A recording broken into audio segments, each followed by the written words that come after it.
আমি আর দিদি মিলে আর ভাগনা ভাগ্নিদেরকে নিয়ে চলে যাচ্ছি নদীতে আজকে পুজো দিতে। সরি, এই ভিডিওটা হলো জানুয়ারির 1 তারিখে। তোমরা তো জানোই আমি বরাবরই আলসিয়া, তো এখানে গঙ্গা পুজো দিতে চলে এসেছি। আর আমি বাড়ির থেকে মটরশুঁটিগুলো ছুলে আসিনি, তাই ছুলছিলাম। আর আমার সাথে সাথে আমার ভাগনাও ছুলে দিচ্ছিল, কারণ আমি পারছিলাম না। তারপরে এখানে দেখো রণ কলাপাতা নিয়ে এসেছে। আর এদিকে দেখো আমি সিঁদুরের কৌটা খুলে দেখি সিঁদুরই নেই।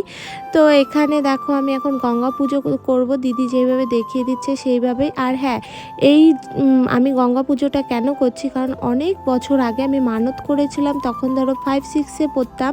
আমার হাতে পায়ে আঁচালি হয়েছিল, শুধু পায়েই হয়েছিল। তখন একটা ঠাম্মি আমাকে বলেছিল গঙ্গা মাকে মটরশুঁটি মানত করতে, তাই আমি ওই ঠাকুমাটার কথা মতনই আমি গঙ্গা মাকে মটরশুঁটি মানত করেছিলাম। সেটাই দেওয়া হয়নি, আজকে দিয়ে দিয়েছি। তারপরে দেখো পুজো কমপ্লিট করে গঙ্গা মাকে আর সূর্যদেবকে প্রণাম করে নিলাম। আর আমার পুজো কমপ্লিট হওয়ার পরে আমার ভাগনা ভাগ্নিরাও নদীতে দেখো কিভাবে ঝাপাঝাপি করছে। তারপরে এখানে কিছু ফটোশ্যুট করে নিলাম। আর নদীর পাশে একটা রাধা মাধবের মন্দির আছে, মানে রাধাকৃষ্ণ, তো সেখানে আমরা রাধাকৃষ্ণকে দর্শন করে বাড়ি চলে এসেছি।